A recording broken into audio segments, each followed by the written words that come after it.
It's my destiny too. It's my fate. These are my people. Why should my family be safe while they're suffering? The flag was hoisted before the world. What does it mean to fight back? We have a long fight ahead of us. Here I am. Here we are. Here I am. Here I am with Shai Davidai. My guest today is one of the strongest activists that I've seen, who has been extremely vocal for the release of the hostages that are being held by Hamas. Leat Corinne Rubin Unger. Yes. The longest name I've had on this show so far. Thank you for coming. Thank you for having me. I should say for people listening in, two things before we start. One, when you record a podcast in advance, you always think like, oh, I just want to make sure that this is not dated by the time it goes out in like a month or two or whenever. This episode, I hope is dated. I hope that when it comes out, people will be like, we're so glad we don't need to talk about the hostages anymore. Amen. And we'll get to that. The other thing I have to tell people, just out of fairness for people watching or listening, is that we didn't know each other until like a few months ago, but I consider you a close friend now. So it's also kind of weird to interview a friend or be interviewed by a friend, but we'll try to make it work. We'll definitely make it work, but I consider you a close friend too, so thank you. Liat, I start with the question I start with everyone. What kind of a Jew are you?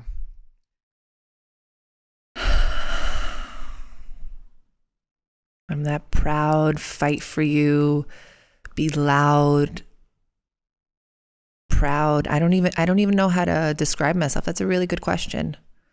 What kind of Jew am I? I'm in my blood boils my DNA Israeli Jew. So you're Israeli Jewish, born and raised in the US. Correct. So before we get to today, get me to the out of October 6th. Like, where were you born? How did you get here? Born and raised in New York, 2 Israeli parents, 3 brothers, all born in Israel. Older brothers? Older brothers. Yeah, that tracks. Yeah. For some reason, that really tracks. I have to know why. You have that fighting spirit in you, someone who had to fight to be, to be noticed, but also was obviously probably being the only girl, very loved. But you know how to fight. That's so interesting. Yeah. Okay. I guess it tracks. My brothers and my parents were born in Israel. I grew up on Long Island, and my parents raised us extremely, extremely Israeli, Hebrew music, always Hebrew at home. We weren't allowed to speak English at home at all.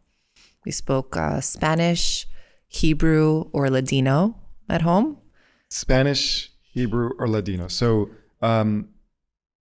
why Spanish? Spanish from the nanny.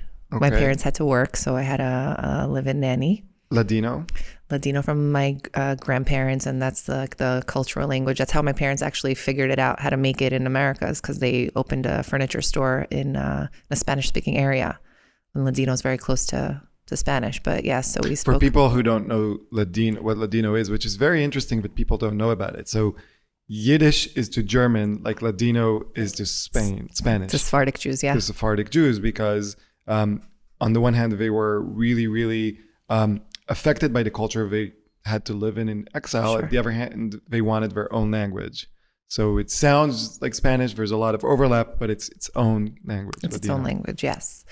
So, and then English we learned outside of school, outside of the house. The Israeli identity was just living, breathing in our house. Every vacation was to Israel, 2-3 months in the summer, Passover, holidays, everything just revolved around Israel.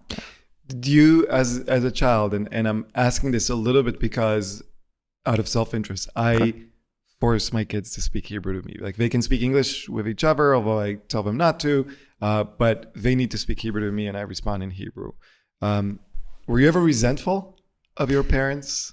I used to get very frustrated. It was like having an entire conversation in Hebrew with my parents, with my father specifically, I remember. And if I'd throw in like one sentence, he would make me repeat the entire thing from the beginning in Hebrew. And it was frustrating because you just want to get it out. And then today I'm so thankful because when I go to Israel, I have a proper Israeli experience. There is no culture barrier. There's no language barrier. As a kid growing up there, going to the beach, my parents didn't have money to send me to camp. That wasn't also the mentality. Israelis don't, I don't know what it was, but we went to the beach. I had to make friends and I figured it out. And I had friends until today that I met on the beach in Israel that I still communicate with, and we're still friends. And I was lucky enough to have that type of experience.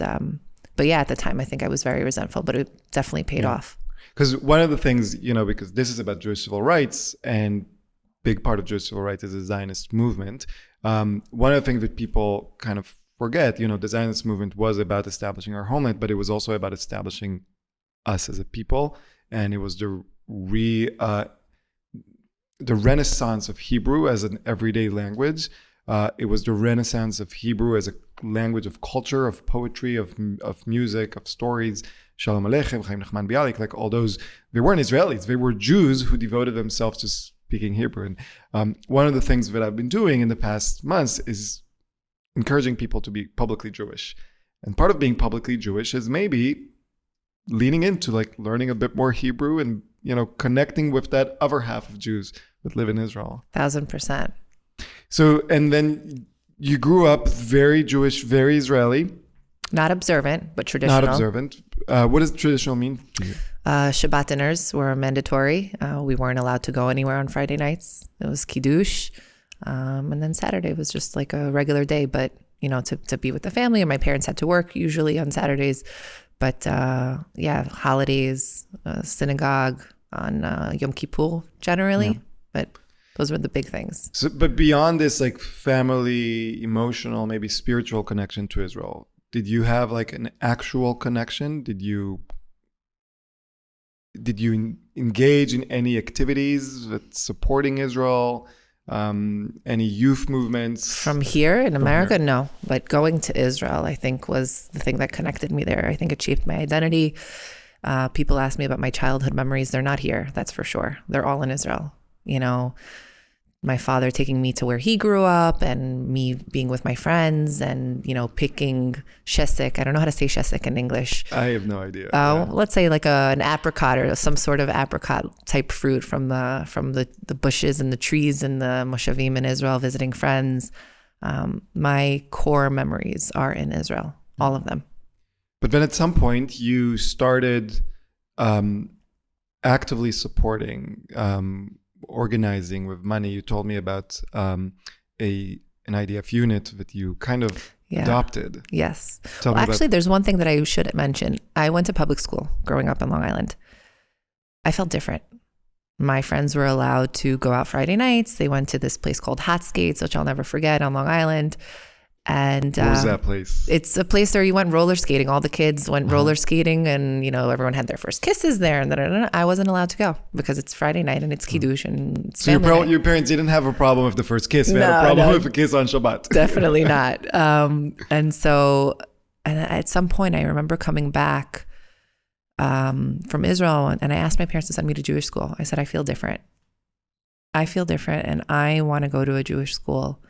I want to feel like I'm surrounded by the people who share the same values and culture as me. There were a ton of Jews, but they were just different Jews. They were more American Jews. And so I asked them to put me in an environment that I could feel more connected to the people, that we had more overlap, that maybe other people spent their summers in Israel, where everyone went to camp. I went to Israel. And so I didn't have much in common with the people that I was in school with. So at the age of 12, my parents sold our house. And we moved to Queens so that they could afford also sending to Jewish school. I had to go to a special type of Jewish school because I didn't know how to read and write in Hebrew. So I taught myself over the summer how to read and write in Hebrew. Wow. And then they could place me on like a Tanakh level that was, beginner. but I could, excel in AP, secular classes. I want to focus or highlight just one thing that you said. Your parents sold their house Yes. so they can afford to send their kids to Jewish school. Yeah, just me. Just you. Because my brothers are much older than I am. They were already married. Or because you're special. But I like to call it the favorite, but the favorite. But it's a very Jewish thing to, like, even if it's doesn't financially make sense, you put education first. yes. So tell me about adopting an IDF unit. So I finished school and I decided actually to move to Israel instead of go to college. I enrolled in college here. I decided not to go to college here. I decided 3 days before my car was being shipped down to Florida for college, I called my parents after being in Israel. It's like a graduation trip. High school graduation. And said, I'm not going to Nova Southeastern. I just got accepted to Tel Aviv University. Went to Tel Aviv University, finished my year there, joined the army. Finished my army services and then came back here, finished my my master's. Something happened in 2014, Tzuk Eitan. And Tzuk Eitan was the, up until now, the longest war in Gaza. A very shocking and painful war. Very. And I had just finished my master's at Columbia. And I had just started my first job. And I left my job. Well, I started fundraising for soldiers who were needing things. I heard that there was equipment missing. I was 25 at the time. I started fundraising through Venmo. And I raised, I think it was like $30,000 in like a week and a half or something like that. And just you? Just me. How did you do it? Just so there's people going to listen and be like, I want to do something like that. I don't want to wait for organizations to start something. Facebook, WhatsApp, text messages, calling everyone I knew. So that's the getting the money. But what about like the sending the money? What's the operation there? I went to Tel Aviv University with a friend who ended up staying also to join the IDF. And he reached out to me and said to me, his unit, Tzanchanim unit, was needing, XYZ gear, and could I help? And that was kind of it. That was essentially what happened. And then I went there. I left my job. I remember I was working on Washington Heights, and I flew out to Israel. And we went and we bought all the gear and we allocated it. And I went into, I drove to Shechem. There was a base there for paratroopers. And we went and we dropped off all the gear that they needed. They had asked me, why, and I told them I can't be there, being approximately their age in America, and not feel that co-responsibility to be active in this fight. It's our fight, and they're physically serving, and so I'm doing whatever I can to sort of support that fight. And then they had friends who were injured a few weeks before in Gaza, so I went to visit them in Tel Aviv, the rehab center, and I got very close with them. We started doing events for them in the rehab unit. I collected money. We did a Shabbat dinner for expats who were living in Israel. We raised a ton of money, and we did like a huge event there, and we donated money to Soroka Hospital. We ended up, I think, raising like $120K altogether over that summer. Wow. And that was all started by you just saying, hey, I can't sit still. I can't sit still while there's people fighting for my existence. To me, Israel is my existence. Wow. And then October 7. Whew. Tell me about if you can and are willing, because I've actually never asked you about your October 7. My October 7th, we were at a close friend's house that I just met like a few months before that, and I just moved to the area, to Bergen County. She invited us for dinner in her sukkah with a bunch of our friends that we were meeting, and kind of making our own little family unit here with. And we had just finished the meal, and as we were leaving, my friend Guy says to me, something's happening in Israel.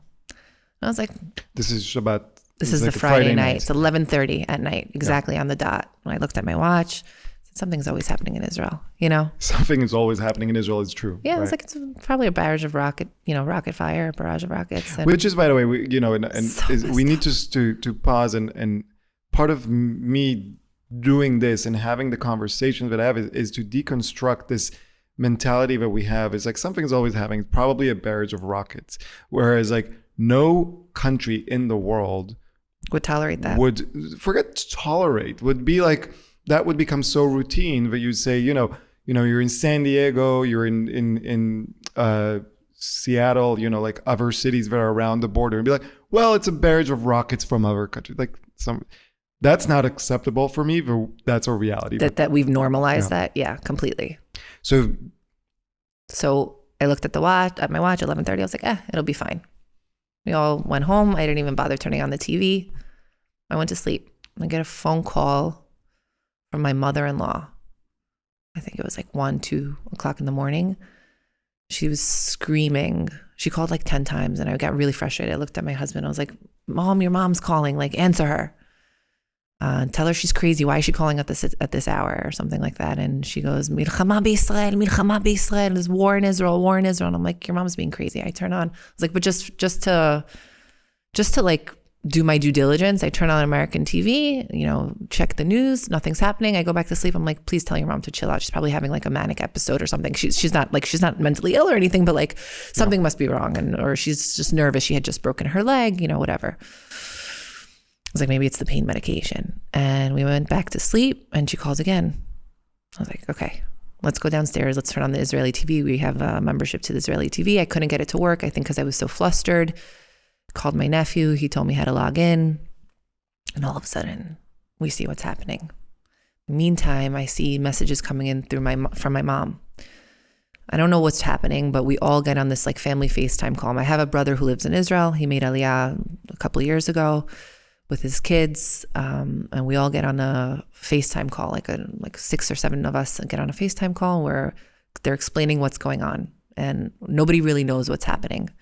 And at the same time, my mom is messaging me privately that Omer, Shelly's son, is missing, and she knows I know a lot of people. Shelly is your mom's sister? No, she is my cousin. Oh, Shelly's your cousin. Yes. So Omer is your cousin's son.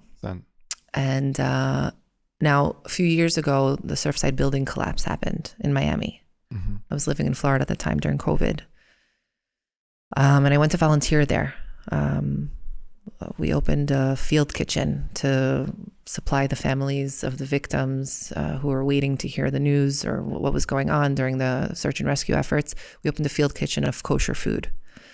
And then the IDF sent in a delegation that I became very close with. I became their kind of logistics coordinator, and they also became like family to me. We've been through 3 tragedies since together, which was, like an earthquake in Turkey, and they called me. I sent some stuff over for some containers of diapers and things that the civilians were needing there. So I called them. And by the way, 18 minutes before 11:30, we had called the commander of that unit to say happy birthday. Or no, he called us to say happy birthday, but when I called him back, he no longer answered. So I called another mefaked from that unit and said, listen, my cousin's missing. This is Yechidat Chilutz V'Hatzala, the unit for rescue, search and rescue. Which is, I just told you about my best friend who.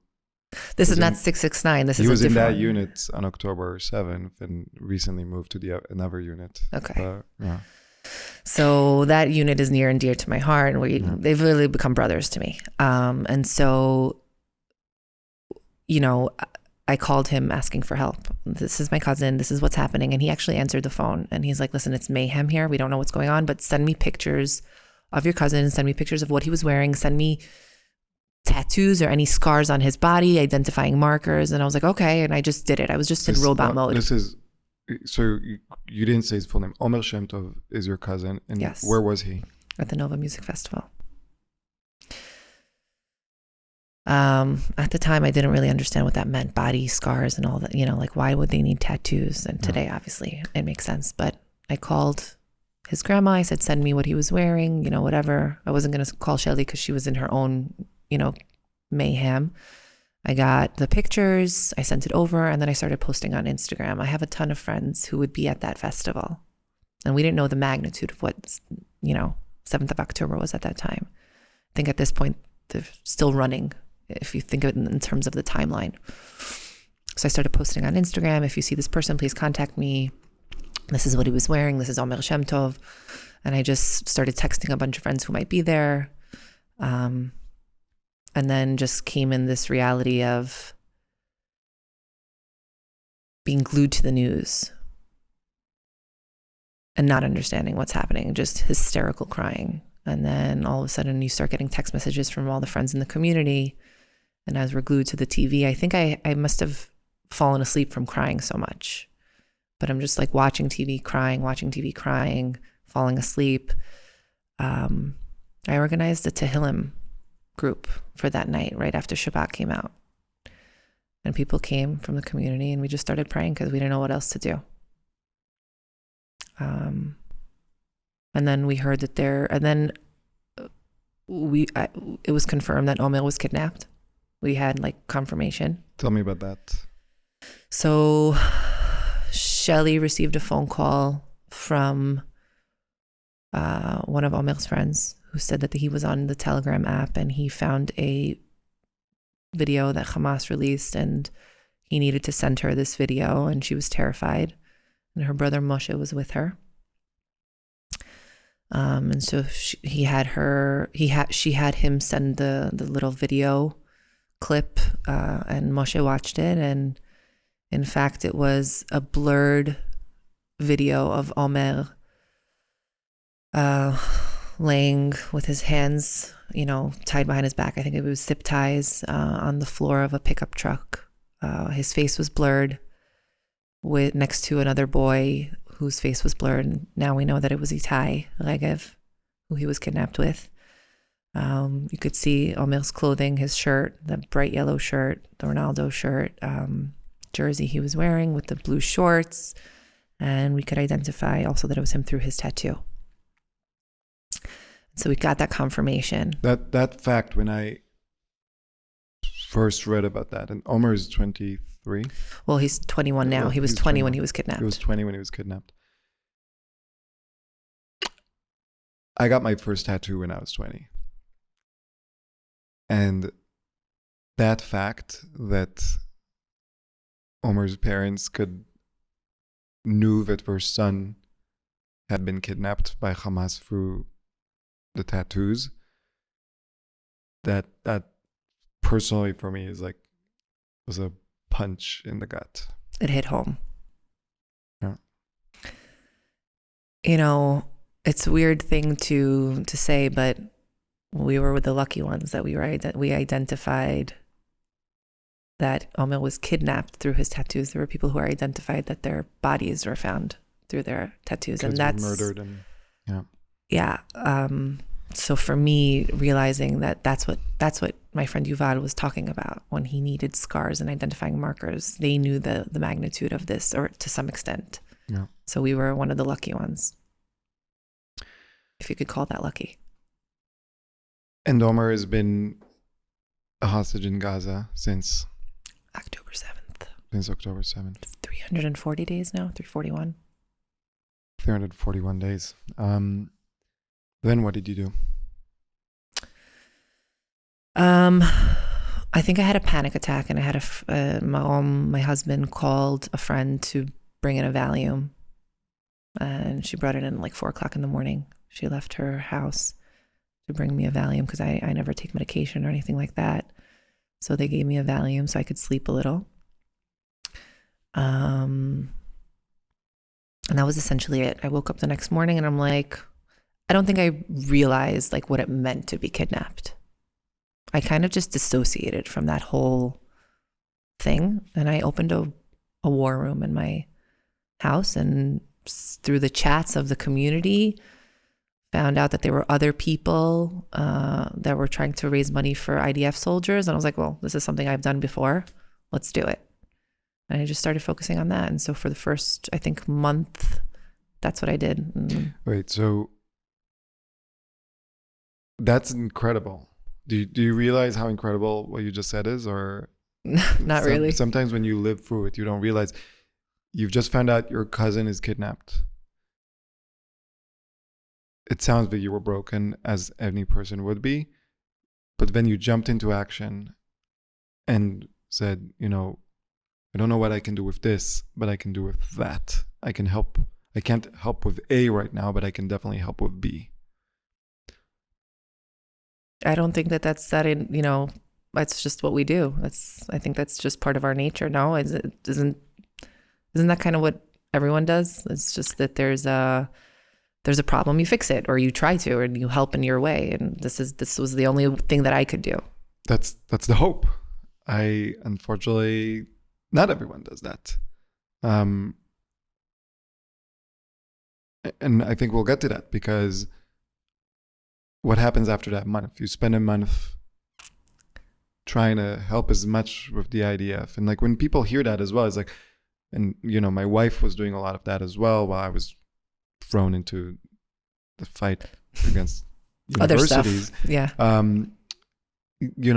What, it's not sending them rifles, it's not sending them like bullets, it's not sending them bombs, it's sending them ceramic vests, so their hearts and lungs are protected. Yeah. It's sending them helmets, it's sending them shoes, thermal underwear, like things that just to be safe and comfortable and warm. And at some point it got cold, and it was vests and fleece jackets and hats and gloves and whatever it was. Yeah, I think I called the synagogue. I didn't have a 501 at this point. I knew I needed a 501 because it was going to be a larger scale, and they lent me their 501. They gave me like a sub fund, the synagogue.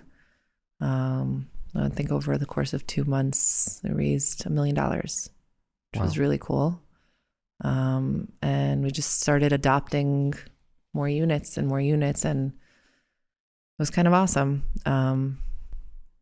But yeah, I threw myself into that, and I couldn't sleep and eat. And I think I ran on 2 hours of sleep each night. I also didn't see my kids. I think I had a really hard time with what was happening in Israel, and I couldn't focus on anything else. It was tunnel vision.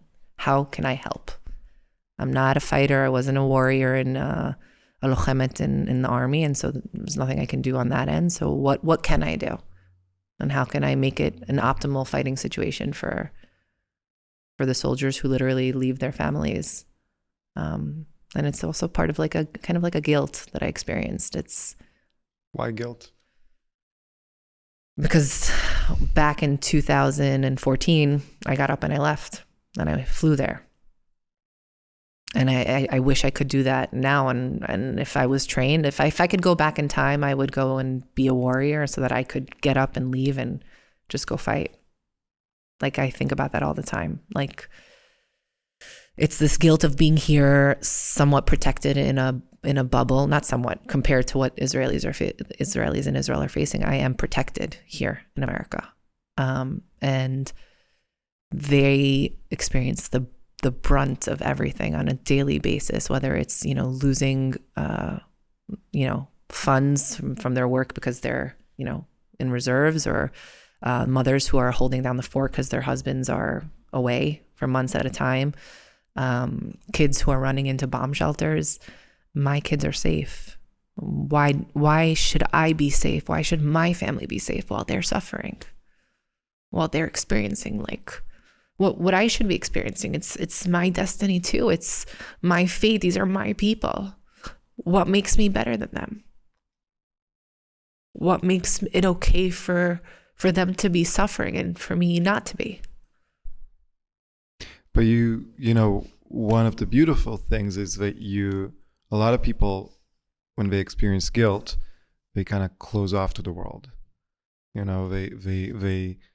like 2020 and everything was happening, people were talking about white guilt, and people were hiding the fact they're white. There's wealth guilt. People are hiding the fact that they're rich. And you're like, no, I'm feeling guilt, and I am taking that and turning that into action. Isn't that who we are? That's who you are, Leat. And that's who I aspire to be. And that's who I hope many of the listeners and people that watch this who might not be right now, I hope will become. Don't take that for granted. I don't know. I look at everyone in Israel. I genuinely say this. Everyone runs into You told action. me we were having lunch at Miznon, Yeah.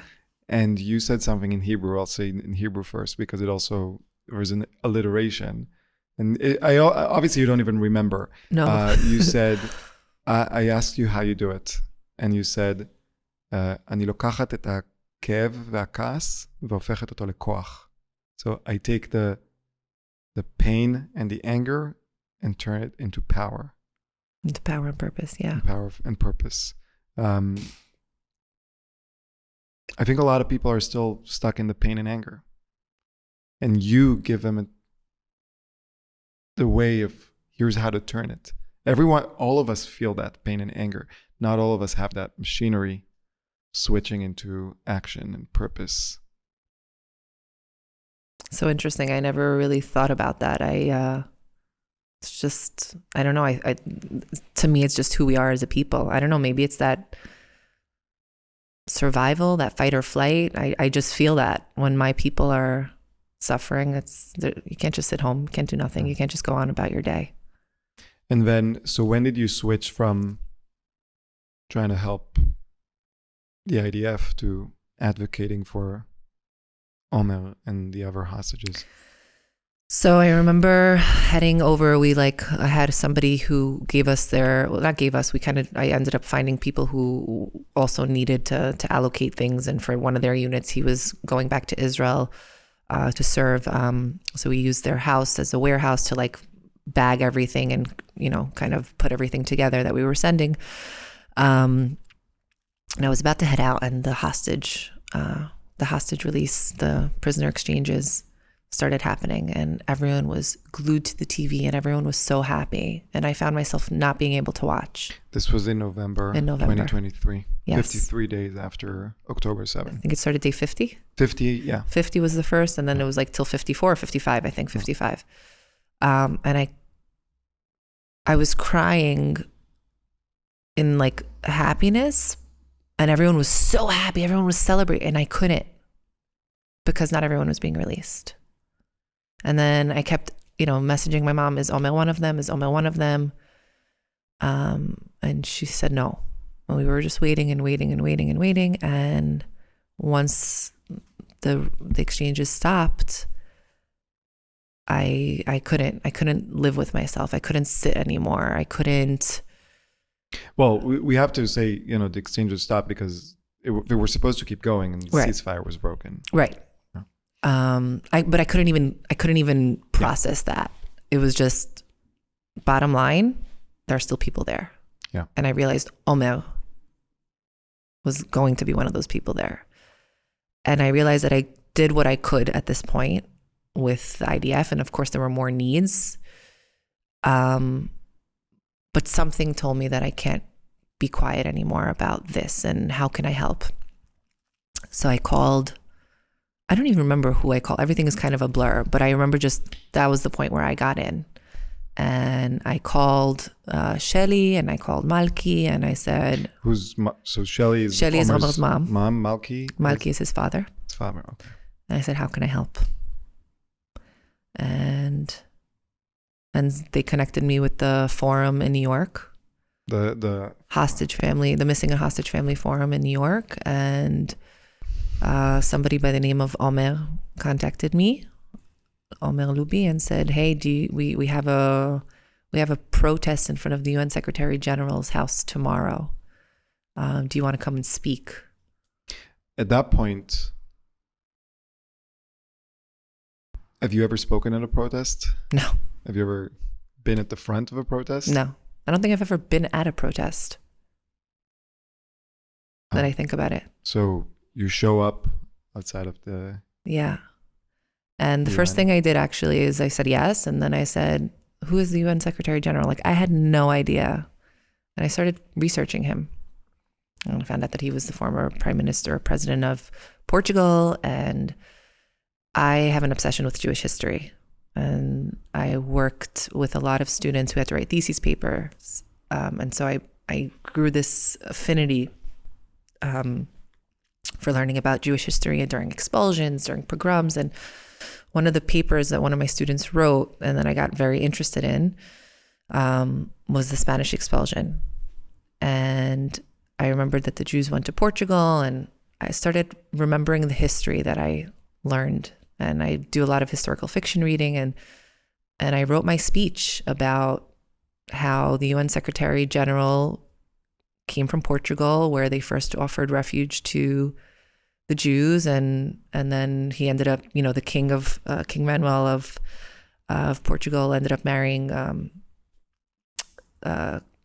Queen Isabella and King Ferdinand's daughter, and how he needs to do better because of their history. They've apologized. The Portuguese government has apologized for things, and they even started offering citizenship to Jews who were expelled. Yeah, who were expelled, their lineage.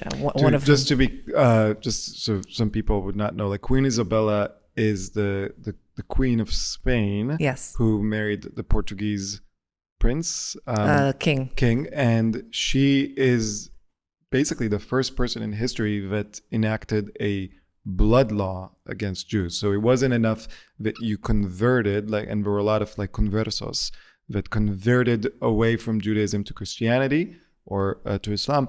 The fact that you were Jewish by blood made you a second-tier citizen, and that's Queen Isabella's decree. That's where it starts. So you spoke at the UN. So I spoke at the UN outside of his house, and I was very emotional.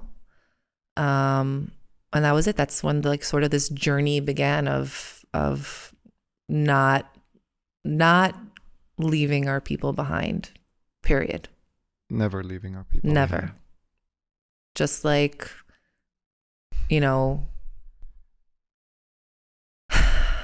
I don't know. I don't have anything to equate it to. I said to you before the show started, I feel, I don't know if everyone is like this, but I feel this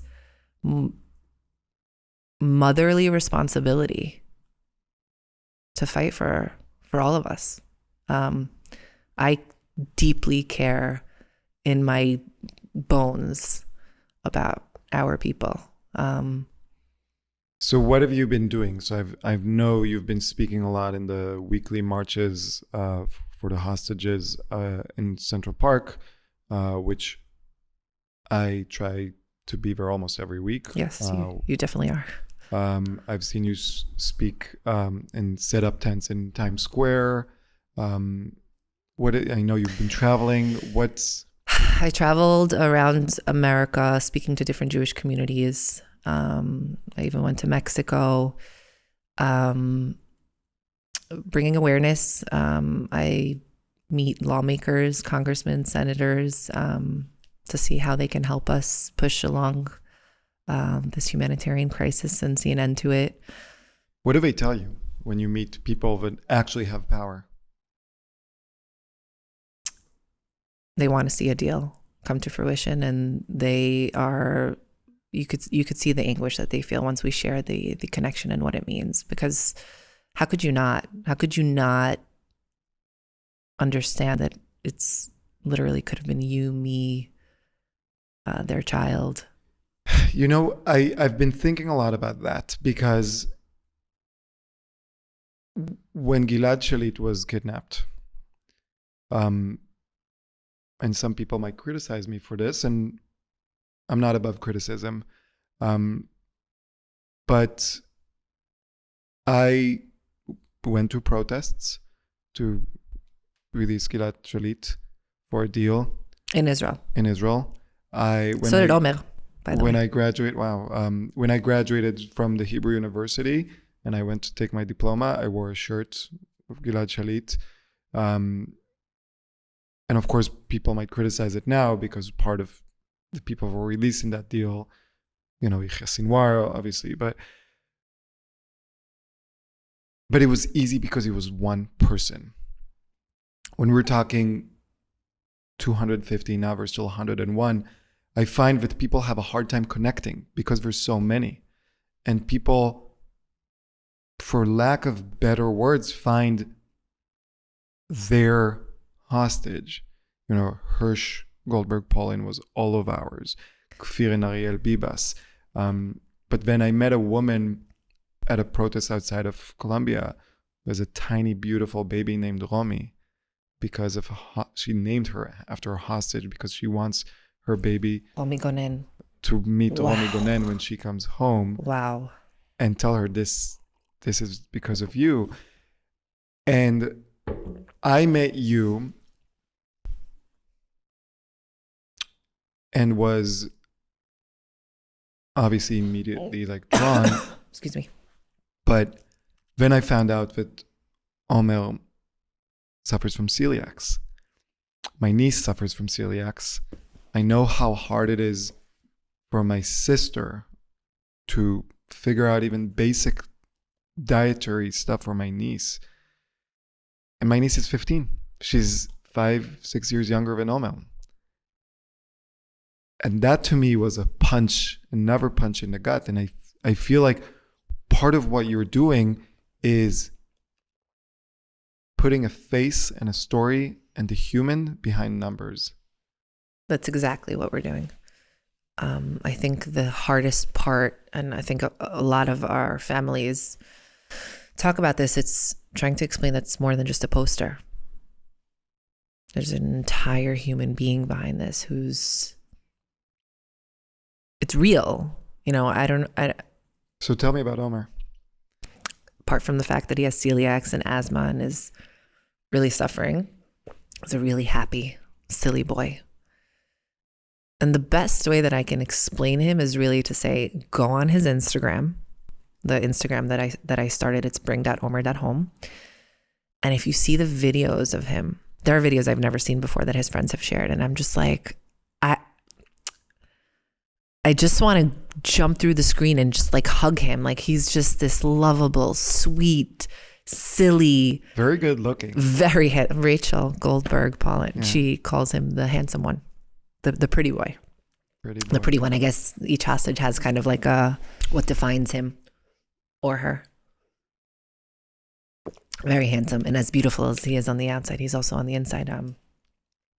Recites Kiddush since the age of 7. Go figure. Like, why? Something in him. I think he just, I say this always. His nickname is Yeled Shemesh, the sunshine boy.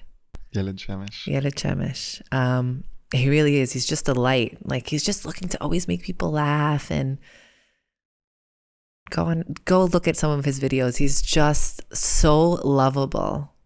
And I think you could see it through his eyes, or maybe I'm biased, but yeah, he's just a really great kid, loves music. Obviously he went to the Nova Music Festival, aspires to be a music producer. It's a great brother. He's really close with his siblings. Loves spending time with his family. And what did you learn about his time being held hostage from Itai Regev, who was released and was held captive with him? Yes. And Itai was released because he was underage? Under the age, yes.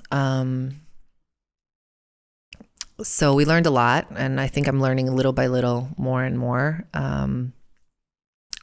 The biggest thing that we learned is that, and I say this, and it almost feels like I'm always constantly repeating myself, but for those who don't know, is that Omer is, Itai said, like the source of hope and strength there. So when Itai was breaking, and I'm assuming there's many moments where you break in captivity, Omer was the one who sort of strengthened him, who somehow found a way to crack a funny joke.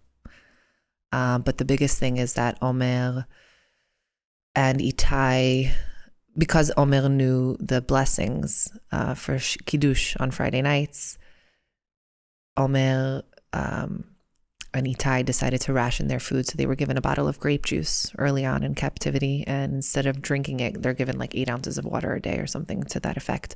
Instead of drinking their juice for that day, they received a small bottle of grape juice. They put it away and they saved it for Friday. They said, we're going to save this for Friday. and they received a bag of pretzels, and they scraped the salt off their pretzels. And they saved the salt. And then they were given, their portion of bread for that week, which was a quarter pita, quarter pita for Omer, a quarter pita for Itai. And one of them was in charge of counting the days, and one of them was in charge of counting the date, and they figured the 5 Muslim calls to prayer. So they figured about approximately what time it was, and after sunset, after the 5th prayer, and they recited the Kiddush. Omer recited the Kiddush because he memorized it using a piece of toilet paper and putting it on his head as the kippah.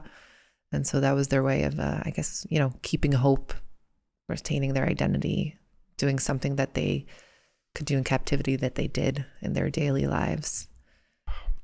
And I've told you this, but I haven't told this to many people. After I first heard you tell this story, I recited the Kiddush for the first time in years.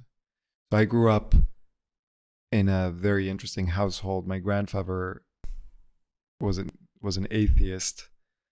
My grandmother is a believer. My dad's sister became observant religious. So we had all sorts of things. And my grandfather, despite being an atheist, would say the Kiddush every Shabbat when I was a child. But I kind of left that because that wasn't my belief, and it's still not my belief. Hearing Omer's story about the Kiddush, I was like, fuck it. Even if it's not my belief, it's who I am. So, and I've been trying, I haven't been as good, but I've been trying to say the Kiddush every Friday since I heard that story. It's interesting. I was listening to your bit that Mindy sent me today for the talk you did for them yesterday, and I was thinking about that because you were. This is for people don't know. Probably no one knows. I was on a Zoom call yesterday with a group of Tehillim, a group that recites the Tehillim. They meet Monday to Thursday every night, and every day since October 7, every day is dedicated to one hostage, and we just, yeah. So, and I was thinking about that because I remember that you told me that you started reciting this Kiddush and you were talking about how you're not a believer, and I was like, well, I wonder why he recited the Kiddush, but you just answered it. It's who I am. And by the way, I'm struggling with my belief. I used to be observant, then not observant, and I believed in God for the first few months, I think, of October 7th, and now I have my questions, but yeah, it's who we are. And I think my father also, I'm not sure if he's a believer, but it's something that we had to do Friday night. Tell me about Washington, D.C. So we went to D.C. with like a mini delegation. This is June 2024. Is it June? I don't even know. June or early July 2024. Yeah. And early July, you're right. And the Prime Minister of Israel, Bibi Netanyahu, came to speak at Congress. And so we went to listen and also sort of make it known that we're there to praying and hoping that he was going to announce a deal to save his people.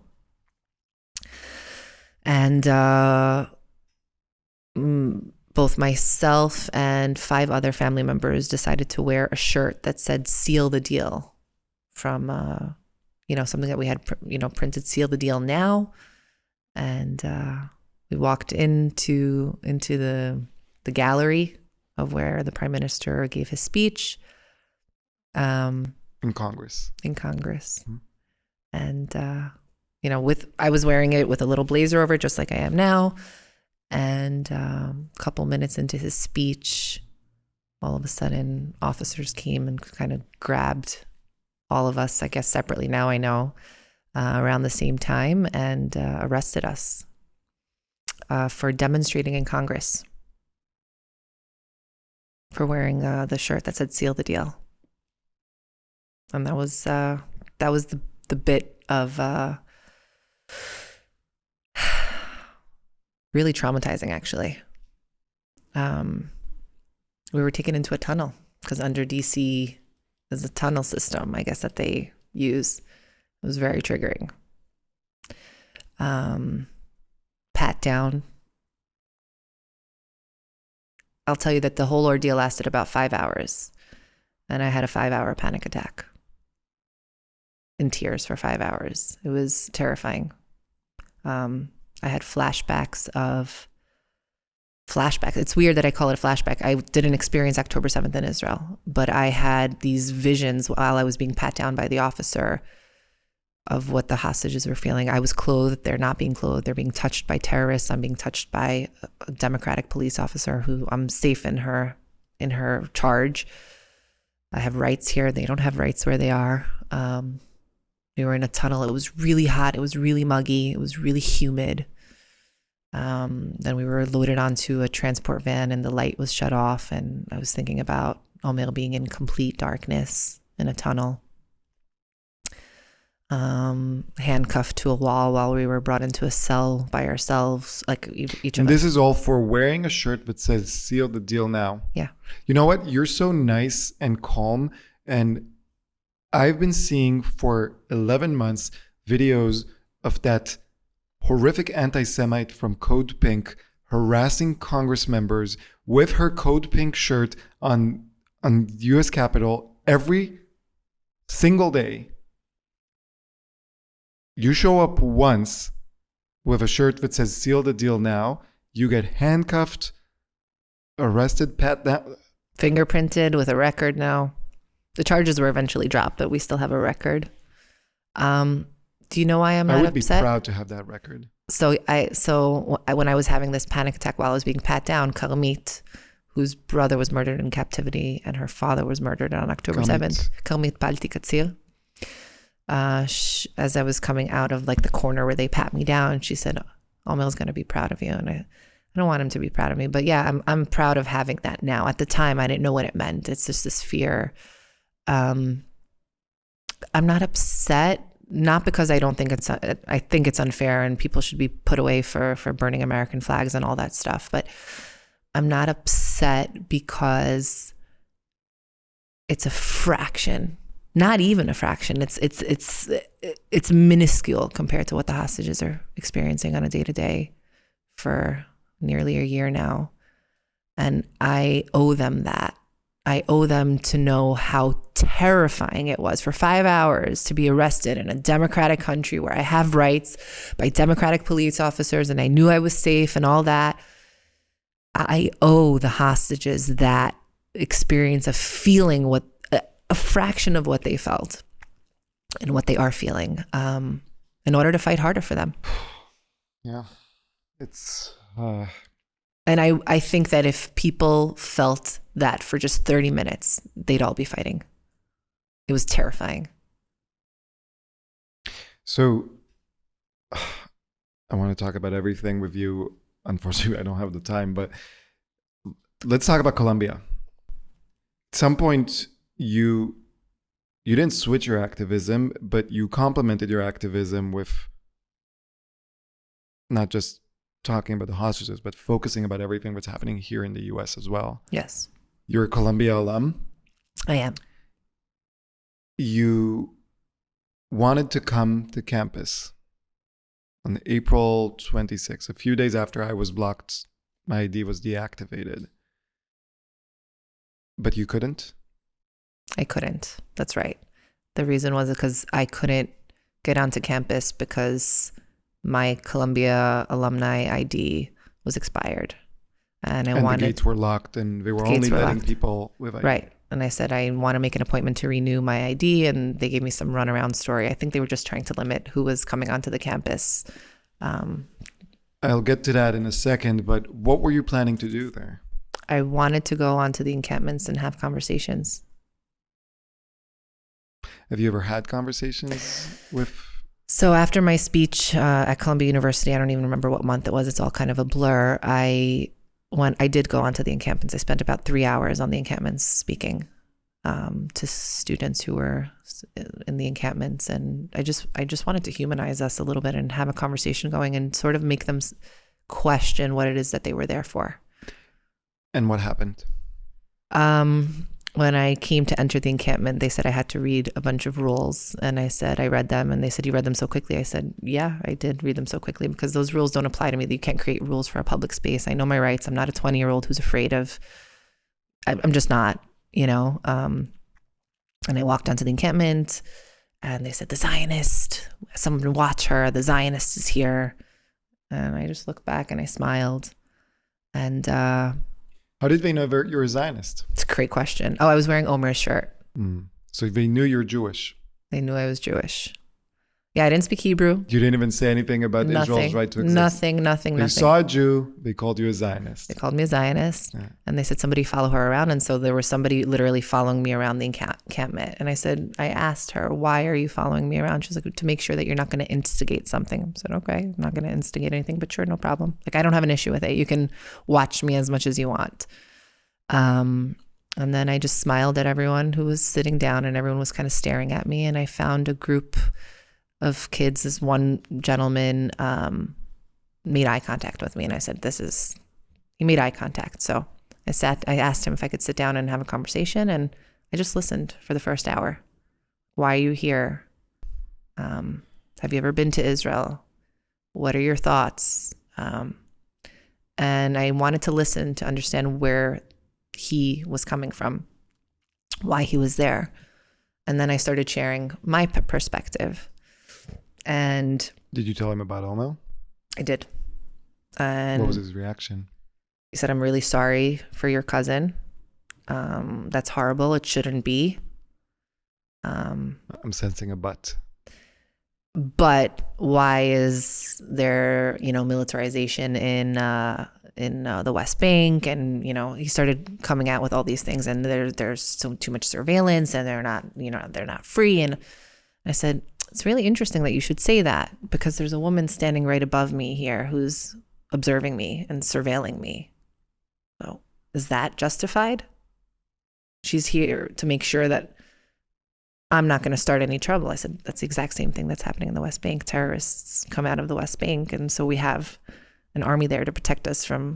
Wait. I'm sorry. You're too nice. And we're not going to get anywhere. You're talking, your cousin is being held hostage by the people that I'm sorry, you're a Columbia student, but this fucking idiot student at Columbia, who's 20-year-old, is cheering on the captors. Your cousin was taken from a music festival, and he's talking with you about surveillance in the West Bank, and tells you, "Oh, I'm sorry." It's like saying, "I'm sorry for your loss, but I support the murderers." And I want to add another thing because a few days after your ID you weren't able to get in, someone with no ID went into Colombia. Nachla Al-Aryan, who is the wife of someone who was convicted with conspiring for terrorism. He was deported from the US in 2006, deported to Turkey after he pled guilty for conspiring to and giving money to the Palestinian Islamic Jihad. She doesn't have an ID. She was there in the encampments. So I don't buy all this. Colombia was trying to monitor that Jews don't get into the encampments. The students were, how do you have so much poise? I don't think it's going to get us anywhere if we just all start yelling at each other. You're not going to you're not going to be able to you're not going to be able to relay any information to them. And look, my goal was to humanize us and to see if we can get someone on the same page. If they're looking to end Palestinian suffering, because there was a sign on a tent that he was sitting in front of that said, Palestinian children deserve to grow up. 100%. And I agree with that. And I said, I agree with that statement. Children in Gaza deserve to grow up. It should be children deserve to grow up. Agree. There's no need to qualify it by Palestinian, Israeli, El Salvadorian. It doesn't matter. Every child deserves to grow up. I agree. If I come and start yelling at him, we're not going to get any exchange of information. My point was to get them to understand that if they truly care about Palestinian lives and children, then they should be calling for the release of the hostages, because releasing the hostages will end the hostilities in the region. And then Palestinian children wouldn't suffer, right? They wouldn't die. They would be able to grow up. And when I brought that idea up to them, they said, that's not our means. What can I do by calling for a ceasefire and calling to release the hostages? Why is the government going to listen to me? I said, so why are you sitting here? Like, that's your call for BDS is a long-term solution. Like you want Colombia to show their investments and blah, blah, blah, blah, blah. Let's do something for them to be able to grow up now. Yeah. Let's bind together. We have a lot more in common than we have difference. We both believe in humanity. I was once at a protest outside of Baruch College, and it's the first time that I saw Hamas flags and Hezbollah flags waved in front of my face. And I was like, does anyone want to have a conversation? And no one wanted to have a conversation. Just going one by one, asking them. There was police in the middle, And then at some point, someone said, why should I have a conversation with you when 40,000 are dead? Forget the fact that about half of those 40,000 are terrorists. Forget the fact that the numbers are coming from the terrorist organization that have been disputed. But let's take you on face value. And I told him, so there won't be 40,000 more. What did he say? You really want to know? Yeah. Fuck you, Zionist. Wow. So there's place for conversation. I'm glad there are people like you. Yeah.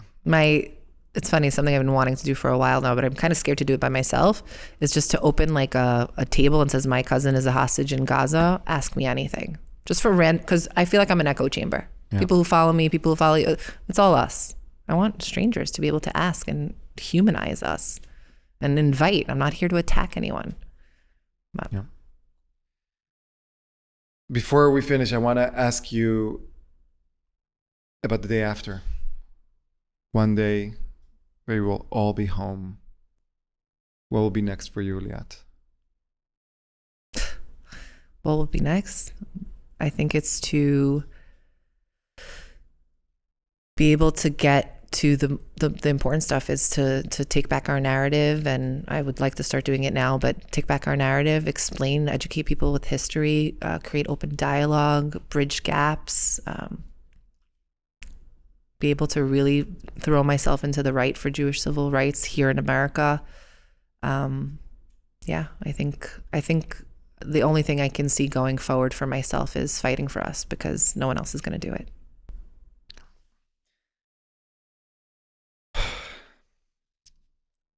I really hope people that are listening to this, are not driving, because I don't know how I could drive listening. Ugh. So we're going to try with something a little bit more light. Okay. I end every episode with what I've been calling the Jewish lightning round, a series of questions. There's no right or wrong answers. I just say whatever comes to mind. Okay. I tell people that you get one pass, and I get to decide whether you get the pass. You get as many passes as you want. Leat Corinne Rubin Ungar. What is one thing people don't know about you? Oh my gosh, I'm an open book. What do people not know about me? I'm 37. I don't know. All right. What is one thing people don't know about the Jews? People like non-Jews? Yeah. Or Jews? I don't know. We just want peace. We just want to live and be accepted and not have to fight constantly for our survival. What is your favorite curse? Hebrew, English, Spanish, Ladino? Semek. When was the last time you cried? On the way here. Actually, on this show. On this show. You cry a lot? I cry a lot. I do. At least a few times a day. I wish I could cry as much. Take it away from me. I'll give it to you in a heartbeat. If you could have any person over for a Shabbat dinner from any moment in history, who would that be? Omer Shem Tov.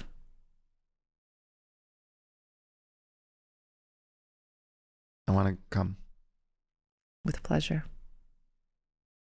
What's your favorite Jewish holiday? Pesach. What's your least favorite Jewish holiday? Pesach. I don't even need more questions. Like, I think everyone understands both answers. When do you feel safest? In Israel. When do you feel least safe? I don't feel unsafe. What gives you hope? Us, Israel, the Jewish people, us coming together. What's the first thing that comes to mind when you think about the words Jewish civil rights? You. What's the second thing? Safety for my kids. Finally, every episode I urge the listeners to donate to one charity that does good in Israel or across the Jewish diaspora. Where would you want the listeners to donate to this week? Bishvil HaMachar. Bishvil HaMachar? Tell me more.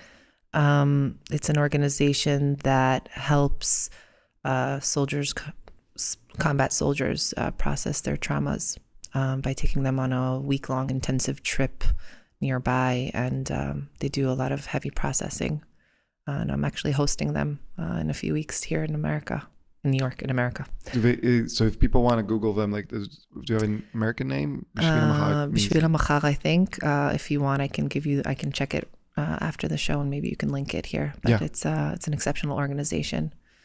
And I don't think we realize that, the fighting may end, but their fight, what the soldiers have seen and are continuing to see, it's a lifelong battle. Leat, where can people find you? Instagram? Yeah. What's your... At Leat Corinne, LeatCorinne. And what's Omer Shemtov's Instagram? Bring.omer.home. Bring Omer, OMER.home. I've been wanting to do this, to have this conversation for a while. We've had many conversations. I've been telling people, and I don't like praising people in their face, but I've been telling people that you are one of the strongest women and people I've ever seen, because you don't pretend to not have pain. I've seen you cry in public. I've seen you scream your lungs out. I've seen you be poised. I've seen you do everything. And I told you, I'm in this fight with you till the end. Thank you. So I'm really glad to say, here I am with Leat Corinne Rubin Ungar. I